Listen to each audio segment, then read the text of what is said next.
You know, there are times in my life where I really do feel inspired and very strong, and I can come up here and rabble-rouse and go on. And there are times in my life where I'm unsure.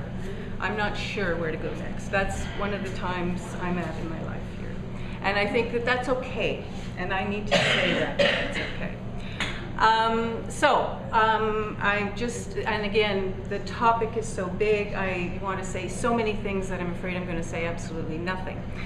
But I thought that I'd start by just sort of picking apart what we're talking about when we're talking about community and what does community mean. And I think that we always have to be careful when we talk about community because we tend to idealize what community means. And so are we talking about the community of Sudbury? And is Sudbury a community or is it a city? Is it a geographical place where a bunch of people just happen to live? Community is more than just geographical area. And so when we say community without actually thinking about it carefully, we tend to homogenize what's going on. We tend to ignore the differences in power and power relations. And so just the word community is problematic. As somebody who's worked in community development and community arts all my life, the word community has become very problematic. But in my thinking and my writing about community, one of the things that I've come to is that community is about, as has been said here tonight, about relationship. True community is about relationship. You do not have community if you don't have some kind of relationship with each other. And ultimately, one of the philosophers that I like a lot, Abbansur, who's a French philosopher, who talks about it's more than just relationship, it's actually friendship, which ties into our whole notions of solidarity. But also that friendship is different than solidarity in the sense that we don't demand that our friends think the same way that we do. We don't demand that our friends look like we do, but we do demand some values, like we want respect. We want, there's some basic kinds of things that we want from our co-community members, our friends, the relationships that we have in community. So I just wanted to talk about that. And of course, then I was doing some brainstorms on values and what values we've got. And I thought, well, you know, and I was right, most of the people have spoken already. I'm the last one to speak. So a lot of the values that I was going to talk about have already been mentioned. And as somebody who's done community development work all my life, one of the things you do a lot is you vision with people. What are the values we want to represent here? What are the what do we want to say in this mural? What do we want? What are the values that we want to create a community? When I was working with Better Beginnings, for example, and you find that people pretty much want the same things, right? It's not like you don't have to do a master's thesis to figure that out. People want friendship. They want to feel like they belong. They want to feel like they're listened to. They want to feel like there's some beauty and there's some fun in their communities. They want to feel safe. I don't go on because these are just things that we know, and we know it in our guts, and we know it from our discussions with other people. So those values are really, really important. But and here's where I might get off topic here and go all over the place. One of the things we need to know as friends, as in our relationships, is we need to know who each other is, who we are. And that means as individuals, but more specifically it means as a community, as a culture. And so that history itself, I've been a women's studies professor sessional professor for the last few years, and one of the things that really bothers me is the fact that my students don't know their own history.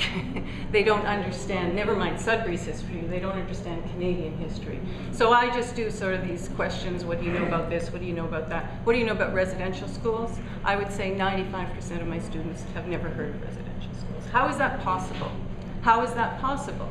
That's dangerous. And we can see how dangerous it is when as we're going through the Idle No More movement, we see this pushback from racist ideologies and people who have no concept of their own history. And that is of course dangerous, but that's also deliberate.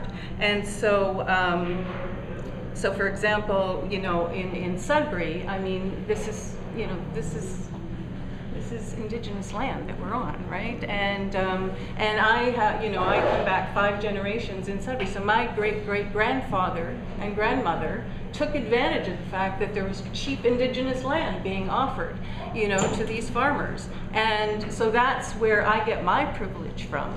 And if I don't understand that, how can I possibly be truly in solidarity or truly helpful to the other people in my community if I don't even understand the power relations and the imbalances that already exist? So this is going to take me around to media, because media and voice has actually been my big passion in my life, starting well, working in anti-poverty work, obviously giving people a voice who do not have a voice in our society. Better Beginnings, Better Futures, when we started that, it was to make sure that people had a voice in actually shaping the programs that were going to be delivered to themselves and their families. And then obviously starting Myths and Mirrors Community Arts was a more direct kind of way. And Myths and Mirrors Community Arts has always been about working with people who do not have a voice.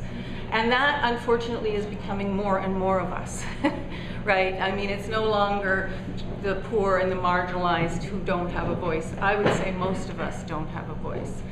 And so there's art, which is one piece of it that I'll talk a little bit about if I still have time. But the big thing, I think, for me is media. And one of the questions that's asked is, how does change happen? Well, change happens, of course, when people know their own history, but when they also know what's going on in their own communities, when they know what's going on, when they understand what's going on. So I, you know, at 57 years old, that's the one thing that does save me, is I have seen change happen. So I can say that to the younger people here, change does happen, even though the last number of years we've been just fighting just to maintain this status quo. But part of what makes change happen is movement.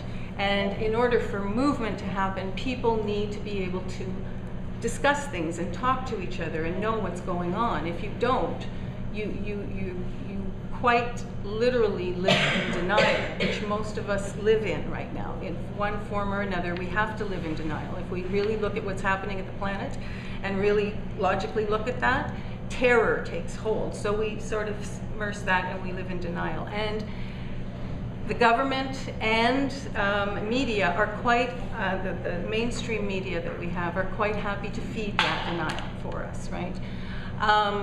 So I remember in, you know, in the 80s and the 70s and the 80s, when the feminist movement, for example, was very strong, and there were things happening, but we had a very vibrant local media at the time.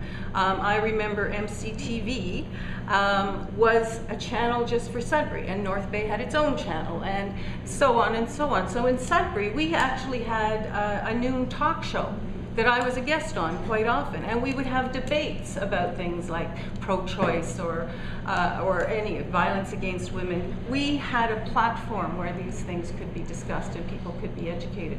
And then we could start thinking about these things and pushing for change.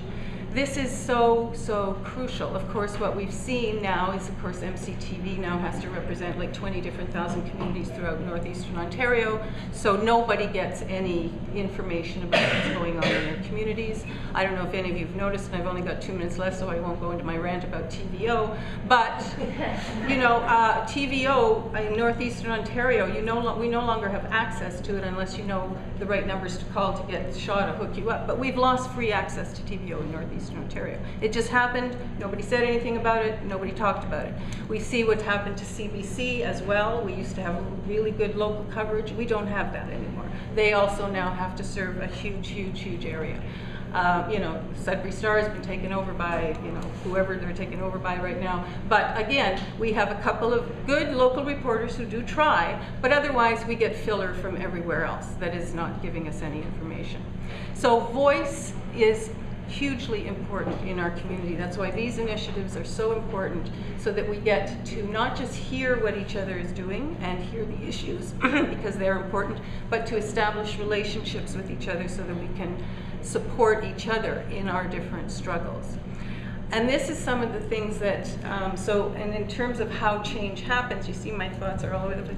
How change happens, I think that we're at the point now where just getting this stuff into the public discourse is a challenge, right? It's very, very important. So that the Occupy movement, some people say, oh, the Occupy movement was a failure. Well, it wasn't. We now not talk about the 99% and the 1%, and everybody knows what we're talking about. And that was not part of the public discourse, you know, before. I mean, it was being suppressed before. The Idle No More movement, say, well, what's happening now? What's happening now? Are you kidding me? The Idle No More movement has done more to educate so many Canadians, whether they want to hear it or not, about our settler past and about and our own history. And that's where we need to start, because if we don't have that, we can't set up those relationships in an honest way, and we can't make social change. So, how's that for all of us now? Thank you.